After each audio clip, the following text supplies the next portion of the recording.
우리 옆에 계신 분들과 함께 인사 나눠봤으면 합니다. 당신은 누구의 스승입니까? 라고 인사 나눠볼까요? 당신은 누구의 스승입니까? 네. 네. 우리는 서로 다 스승이라고 하죠. 심지어 저기 앉아있는 예아이 친구들이 아까 찬양 부르는데 목소리가 찢어지라라고 찬양을 부르더라고요. 너무 대단하다. 귀가 아팠지만 너무 참 대단한 아이들이다라는 생각을 했는데 그렇게 감동을 하고 있는데 이어지는 멘트가 목 아파 찬양 못하겠어 그러더라고요. 아무튼 또 우리 또 귀한 아이들의 나중에 또 특성도 함께 하나님께 영광 올려드릴 수 있는 귀한 시간이 되기를 소원합니다. 흔히들 우리가 이야기를 합니다. 스승, 선생님이라고 이야기를 하면 특별한 교실이나 강단이나 어떤 자리에서 앞에 나와서 또 어느 곳에 올라가서 지식을 가르쳐 주는 사람을 가르켜 선생님이다 또는 스승이다라는 이야기들을 합니다. 가르치는 사람은 앞에 있고 배우는 사람들은 자리에 앉아 있고 있는 장면 아마 가장 먼저 떠오르실 것입니다. 학교가 되었든 교회가 되었든 회사가 되었든 가르침은 보통 그런 식으로 이루어지기 마련입니다.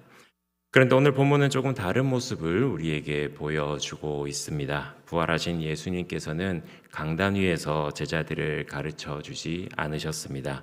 예수님께서는 길 위에서 걸어가는 제자들에게 나타나 그들을 가르쳐 주셨기 때문입니다. 심지어는 제자들이 걸어가고 있던 그 길은 기쁨의 길도 아니었습니다. 확신의 길도 결코 아니었습니다. 그들은 실망한 마음을 품고 걸어가는 실망의 길, 그리고 그곳을 빠져나가려고 하는 도망의 길, 그리고 자신들이 믿고 있었던 것을 한순간에 잃어버렸던 믿음이 무너지는 그런 길을 걸어가고 있었습니다. 예루살렘에서 엠마오로 내려가던 두 제자에게 예수님께서는 나타나셨습니다. 그 두 사람은 예수님을 잘 따르던 사람들이었지만 예수님이 십자가에 달려 죽으신 후에 절망에 빠져 있었습니다. 21절에서 그들은 이렇게 이야기를 합니다. 우리는 이 사람이 이스라엘을 속량할 자라고 바랐노라. 이스라엘을 속량할 자라고 바랐노라라고 이야기를 합니다. 과거형으로 바랬었다라고 이야기를 하죠. 그 말은 그 마음속에 자신들이 기대한 바가 이루어지지 못해서 실망한 마음이 담겨져 있는 대사라고 볼 수가 있습니다. 기대는 무너졌고 믿음은 흔들렸고 그 뜨겁던 마음은 차갑게 식어버린 그런 상태였습니다. 그런 상태의 제자들에게 바로 예수님께서 나타나 찾아와 주셨습니다. 그들이 걸어가고 있던 실망의 길, 도망의 길, 절망의 길에 먼저 다가와 말을 걸어 주셨습니다. 15절 말씀을 함께 읽어보도록 하겠습니다. 그들이 서로 이야기하며 문의할 때에 예수께서 가까이 이르러 그들과 동행하시나. 아멘. 이 두 제자는 예루살렘을 떠나고 있었습니다. 예루살렘은 어떤 곳이었습니까? 십자가와 부활이 일어난 곳이었고 또 예수님을 믿고 따르던 제자들이 모여 있던 그러한 곳이었습니다. 그런데 이 두 제자는 그러한 곳을 떠나서 엠마오라는 곳으로 내려가기 시작했습니다. 단순히 그냥 이사하거나 무슨 일이 있어서 가는 그런 길이 아니었죠. 사명의 자리에 있다가 이제 그 사명을 저버리고 떠나는 길, 그런 하나님 앞에 기대하는 마음을 가지고 예수 그리스도를 따르다가 그 마음이 낙심되어서 돌아가고 있던 그러한 길이었습니다. 예수님께서는 그러한 길에 찾아오셨습니다. 그들이 믿음으로 충만했을 때 찾아오셨던 것이 아니었습니다. 부활을 확신하고 왕 되신 예수 그리스도를 찬양하고 높이고 있을 때 찾아오지 않으셨습니다. 오히려 부활의 소식을 듣고도 믿지 못하고 실망에 가득한 마음을 가지고 엠마오로 내려가고 있을 때 직접 찾아와 주셨습니다. 그리고 16절 말씀에 이렇게 기록이 되어 있죠. 그들이 눈이 가려져서 그인 줄 알아보지 못하거늘. 예수님이 바로 옆에 계셨는데 제자들이 알아보지 못했다라고 기록을 하고 있습니다. 슬픔이 너무나 깊으면 눈이 닫혀버리게 되죠. 또 실망이 너무나도 크게 되면 옆에 무엇이 있는지 눈에 보이지 않을 때가 있습니다. 두 제자의 마음 상태가 그랬다는 것을 알 수가 있겠죠. 그런데 예수님께서는 그런 마음을 품고 도망가듯 떠나는 제자들을 결코 포기하지 않으셨습니다. 오히려 그들에게 다가와서 말을 걸어 주셨습니다. 자신을 알아보지 못하는 제자들에게 어떠한 책망이나 훈계, 핀잔을 하지도 않으셨습니다. 먼저 가까이 다가와 주셨고 함께 걸어 주셨습니다. 그리고 예수님께서는 그들에게 이렇게 물어보십니다. 17절 말씀을 함께 읽도록 하겠습니다. 예수께서 이르시되 너희가 길 가면서 서로 주고받고 하는 이야기가 무엇이냐 하시니 두 사람이 슬픈 빛을 띠고 머물러 서더라. 아멘. 예수님께서는 다가와서 물어보셨습니다. 지금 길을 가는데 무슨 얘기를 하면서 걸어가고 있습니까? 라면서 물어봤죠.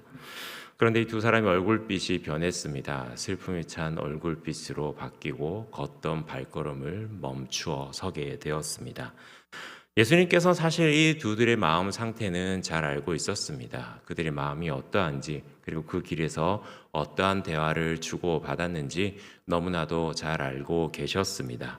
그리고 그들이 왜 낙심했는지도 알고 계셨고 그들이 무엇을 오해하고 있는지 또한 알고 계셨습니다.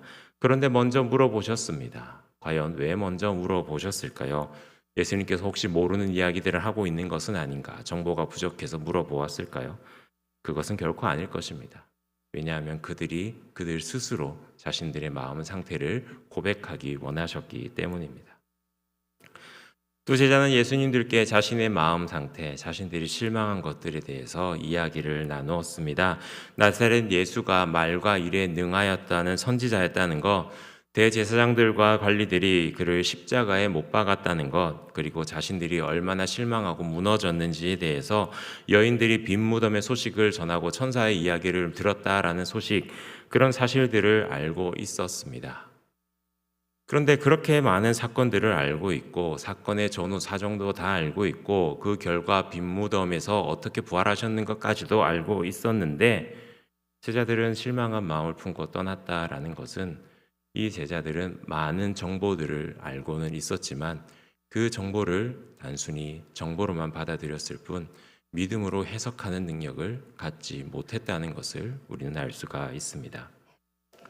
우리도 마찬가지일 겁니다. 사람이 정보가 몰라서 무너지는 것은 별로 없습니다. 요즘 같은 시대에 자녀들이 결혼을 하고 아이를 낳지 않는다라는 많은 이유들이 있죠. 그리고 자녀들을 키우기 힘들다고 얘기하는 많은 이유들이 있습니다. 사실 30년, 40년 전에 여러분들이 저희들을 키워냈을 때 그 환경에 비하면은 너무나도 모든 것들이 풍족하고 키워질 환경도 잘 돼 있고 위생 상태도 더 좋은데 왜 힘들까, 왜 어려울까라는 의문을 풀 때도 참 많이 있습니다. 그런데 요즘 키우는 것을 보면요, 정말 많은 정보 속에서 정보의 홍수 속에서 무엇을 선택해야 될지 모를 때, 그 정보들을 다 감당하지 못한다고 판단이 될 때 자녀 키우기가 힘들고 어렵다라는 결론을 내릴 때가 참 많더라고요. 그런 것들 때문에 부모님 세대와도 갈등이 너무나도 심합니다. 자녀를 맡겼을 때 과자를 먹이고 초콜릿을 먹이고 몸에 좋지 않다는 것을 먹였을 때 뭐라고 얘기하시나요? 엄마! 하지 않습니까? 먹이지 말랬잖아. 어머니! 하면서 내가 이래서 내가 아닌가요? 네. 제가 유튜브를 너무 많이 받는 모양입니다. 그런 그런 정보들을 단편적으로 받아들이고 정말 지식적으로 온전히 그렇게 해야 된다라는 것으로 받아들였을 때 일어나는 문제가 아닐까요? 그런 정보들의 결론은 결국 이거 아닐까요? 아이들을 건강하고 올바른 영양의 섭취를 하면서 관심 있게 잘 키워야 된다라는 결론을 내려야 되는데 그런 결론에 도달하지 못하고 단순히 행위적인 것으로 아이들을 키우기 때문에 그 정보가 너무나도 억압이 되어서 올바르게 키우지 못하는 일이 일어나게 되는 것 아닐까요? 이 두 제자도 마찬가지였던 것 같습니다. 정보를 몰라서 예수님께서 어떤 삶을 살았고 어떠한 일을 하셨고 어떻게 돌아가셨고 또 그 무덤이 어떻게 됐는지 몰라서 좌절하고 실망한 것이 아니라 그런 사건들이 가지고 있는 믿음의 해석을 하지 못했기 때문에 일어났다라는 것이죠. 예수님은 그들의 무지를 알려주시기 전에 그들이 잘못된 신학적인 해석을 하지 못했다는 사실을 알려주기 전에 우리 예수님께서는 먼저 그들에게 다가와 주시고 슬픔을 듣고 계셨습니다. 어쩌면 이것이 참된 스승의 첫 번째 모습이 아닌가 생각이 듭니다. 찾아와 주시는 것, 그리고 말없이 들어주시는 것. 우리도 어떤 사람들에게는 무엇인가를 가르쳐주고 전해주는 교사의 역할을 감당할 때가 있습니다. 부모의 역할로 자녀를 가르쳐야 될 때도 있고요. 교사로서 학생을 가르치는 때도 있을 것이고요. 믿음의 선배로서 후배들에게 조언을 해야 될 때도 있을 것입니다. 그때 중요한 것이 단순히 틀렸다는 것을 지적하고 바른 말을 해주는 것만 능사는 아닐 것입니다. 먼저 그 길에 함께 서주고 그의 이야기를 듣는 것이 선행되어야 한다는 것이죠. 낙심한 사람에게 필요한 것은 때로는 정답보다 동행하는 것, 설명보다는 귀 기울여 들어주는 것이기 때문입니다. 오나웃기는 우리 예수님처럼 귀를 기울여 들어주고 먼저 다가가고 공감해 줄 수 있는 저 여러분들이 되시기를 간절히 소원합니다. 예수님은 그들의 말을 다 들으신 후에 이렇게 말씀하셨습니다. 25절 말씀을 우리 함께 읽도록 하겠습니다. 이르시되 미련하고 선지자들이 말한 모든 것을 마음에 더디 믿는 자들이여. 아멘.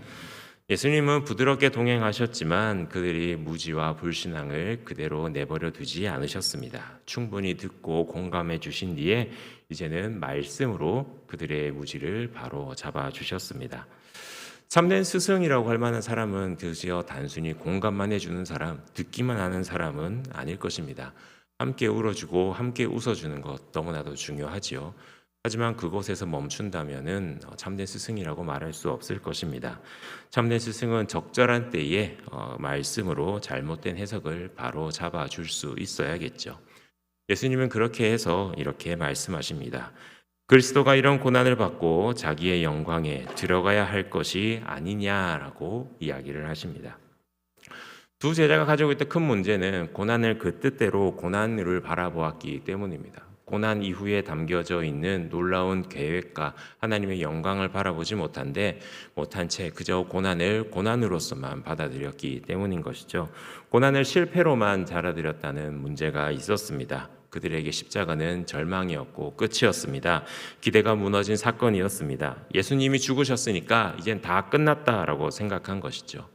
그렇지만 예수님께서는 그들의 잘못된 생각을 말씀으로 바로 잡아 주셨습니다. 성경 말씀을 통해 십자가를 다시금 해석하게 해주셨습니다. 십자가는 실패가 아니라 하나님의 구원의 계획이었다는 것을 깨닫게 해주셨습니다. 고난은 하나님의 부재가 아니라 하나님의 뜻이 이루어지는 길이라는 것을 설명해 주셨습니다. 죽음은 끝이 아니라 부활로 가는 길이라는 것을 일깨워 주셨습니다. 27절은 이렇게 말합니다. 이에 모세와 모든 선지자의 글로 시작하여 모든 성경에 쓴 바 자기에 관한 것을 자세히 설명하시니라. 그냥 말씀하신 것이 아니라 하나님의 말씀인 성경을 가리켜 이야기를 하셨습니다. 성경 전체를 통해서 모세오경부터 시작해서 선지서, 구약 전체가 그리스도를 가르치고 있다. 그리스도의 고난과 부활은 처음부터 하나님께서 계획해 주신 것이다 라는 것을 그들이 믿고 있는 이 말씀을 통해서 깨닫게 해 주셨습니다. 같은 사건인데 말씀을 해석하니 받아들이는 것이 완전히 달라지게 되었습니다. 절망이고 실패고 했던 것들이 소망이 되고 끝이고 더 이상 길이 없다, 떠나야 된다라고 생각했던 것이 또 다른 시작으로 다가오게 되었다라는 것이죠. 어쩌면 우리의 인생의 길에도 이런 엠마오 길로 걸어갈 때가 분명히 있을 것입니다. 기대했던 일이 무너졌을 때, 기도했지만 응답이 보이지가 않았을 때, 하나님이 일하시는 것 같지 않을 때가 분명히 있을 때입니다. 그때 우리는 단순히 위로가 아니라 하나님께서 이 사건을 통해서 무엇라고 말씀하시는지, 어떤 뜻이 있는지 말씀의 해석이 우리에게는 필요한 것입니다. 왜 이런 일이 일어났는가라는 질문을 이 일을 통해서 하나님께서 무엇을 이루고 계신가라는 그러한 질문으로 바꿔야 한다라는 것이죠. 참된 스승은 그렇게 고난을 없애주는 사람이 아니라 고난 속에서도 하나님을 바라보게 해주는 사람입니다. 상처를 부정하는 사람이 아니라 상처를 치유하고 그 가운데서도 복음을 발견하게 하는 사람입니다. 그 일을 돕는 사람이 예수님과 같이 참된 스승이라고 볼 수가 있습니다. 그리고 예수님께서는 거기서 한 걸음 더 나아가셨습니다. 한 걸음 더 나아가서 그들을 깨닫게 하셨습니다. 예수님은 그들과 함께 식탁에 앉으셨습니다. 그때 놀라운 일이 일어났습니다. 30절과 31절 말씀을 우리 같이 읽어보도록 하겠습니다. 그들과 함께 음식 잡수실 때에 떡을 가지사 축사하시고 떼어 그들에게 주시니 그들의 눈이 밝아져 그인 줄 알아보더니 예수는 그들에게 보이지 아니하시는지라. 아멘. 예수님의 말씀을 듣고 예수님과 떡을 떼고 나눌 때 그때야 그들의 눈이 열렸습니다. 처음에는 가리워져서 보이지 않았던 것이 이제는 눈이 밝아져 깨닫고 보이게 되었다라는 것이죠. 함께 걸으셨던 분이 알지 못하는 한 사람이 아니라 바로 부활하신 예수님이라는 사실을 깨닫게 됩니다. 그때 그들이 이렇게 고백합니다. 32절 말씀입니다. 그들이 서로 말하되 길에서 우리에게 말씀하시고 우리에게 성경을 풀어주실 때에 우리 속에서 마음이 뜨겁지 아니하더냐고. 예수님의 가르침은 단순히 지식에 그치지 않았습니다. 머리를 채우는 데서 끝나지 않았습니다. 그들의 마음을 뜨겁게 하셨다라는 것이죠. 여기에서 뜨거움은 단순히 감정적인 흥분만을 말하는 것이 아닙니다. 죽었던 믿음이 다시금 살아나는 것이고, 식었던 소망이 다시금 회복되는 것이고, 닫혀있던 눈이 다시금 열리는 놀라운 일이 일어나게 되었습니다. 그리고 그들은 즉시 일어납니다. 처음에 그들은 예루살렘을 떠나고 있었습니다. 실망하고 좌절하고 다 버리고 떠나가는 그러한 길이었습니다. 그런데 예수님을 만나고 나니 다시금 예루살렘으로 일어나 걸어가기 시작했습니다. 그들의 삶의 방향이 바뀐 것이죠. 엠마오로 걸어가던 발걸음이 다시금 예루살렘으로 향하게 되었습니다. 도망자의 길, 실패자의 길이 다시금 사명의 길로 바뀌고 새로운 시작의 길로 변화되게 되었습니다. 참된 스승의 말은 바로 이런 것 같습니다. 참된 스승의 가르침은 정보를 더하고 잘못된 것을 바로잡아 주는 것에서 그치지 않고 그 사람의 방향을 바꾸게 해줍니다. 포기했던 자리에서 다시금 돌아가게 해줍니다. 그리고 그들은 예루살렘에 돌아가서 자기들이 경험한 것을 다른 제자들에게도 전하는 능력을 갖게 되었습니다. 말씀을 만난 제자들은 마음이 뜨거워졌고, 마음이 뜨거워진 제자들은 다시금 사명의 자리로 돌아가고, 사명의 자리로 돌아간 제자들은 부활의 증인이 되었다라는 것이죠. 이것이 예수님께서 보여주시는 참된 스승의 열매라고 말할 수가 있습니다. 이렇듯 우리의 참된 스승님은 예수 그리스도이십니다. 그분은 우리가 낙심하여서 내려가는 길 가운데서도 우리에게 찾아와 주셨습니다. 그리고 우리의 아픈 이야기들을 직접 들어주셨습니다. 그리고 말씀으로 우리의 고난을 다시금 해석하게 하시고 우리의 식었던 마음을 다시금 뜨겁게 하셔서 우리를 다시금 사명의 자리로 돌려보내시는 분이 바로 우리 예수님이십니다. 혹시 엠마오로 길을 걸어가는 분이 계십니까? 실망의 길, 낙심의 길, 믿음이 식어버린 그 길을 걸어가고 있다고 느껴지지 않으십니까? 그렇다면 오늘 말씀을 기억해 보시길 바랍니다. 부활하신 예수님께서는 바로 그 길에 찾아오시는 분이심을 기억하시길 바랍니다. 내 상황을 내 감정으로만 해석하지 마시고 주님께서 주시는 말씀으로 다시금 깨달으시길 바랍니다. 그리고 동시에 우리도 누군가에게 엠마오로 걸어가는 그 사람에게 함께 길을 걸어가지고 들어주고 말씀을 전해주는 그러한 스승님과 같은 사람이 되기를 결단해 주시길 바랍니다. 우리 교사들만 그런 길을 걸어가는 것은 결코 아닐 것입니다. 주일교회 다음 세대를 위해서 오늘 우리 교사분들이 단복을 저렇게 입고 앉아 계신데 그 예수님께서 행해 주신 그 사명, 그 역할 저분들만 감당해서는 결코 안 될 것입니다. 우리 모두는 한 사람 한 사람이 다 예수 그리스도를 닮아가는 참된 스승이 되어야 될 것입니다.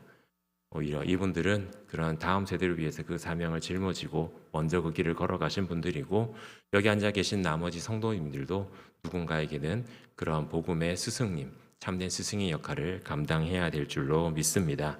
정답만 던져주는 그런 사람이 되지 마시고 먼저 들어주는 사람, 고난 가운데 다가가 주시는 사람, 위로해주고 말씀으로 깨닫게 해주시는 사람, 그 사람의 마음이 다시 뜨거워져서 하나님께로 나아가게 하시는 그러한 사람이 저 여러분들이 되시기를 간절히 소원합니다. 엠마오로 가던 두 제자의 마음을 뜨겁게 해주신 우리 주님이 오늘 이 자리에서 우리의 마음도 뜨겁게 해주시기를 바랍니다. 그래서 우리 모두가 도망의 길에서 그 엠마오로 걸어가는 그 길에서 돌이켜 다시 사명의 자리로 돌아갈 수 있는 은혜가 온전히 함께 하시기를 간절히 소원합니다.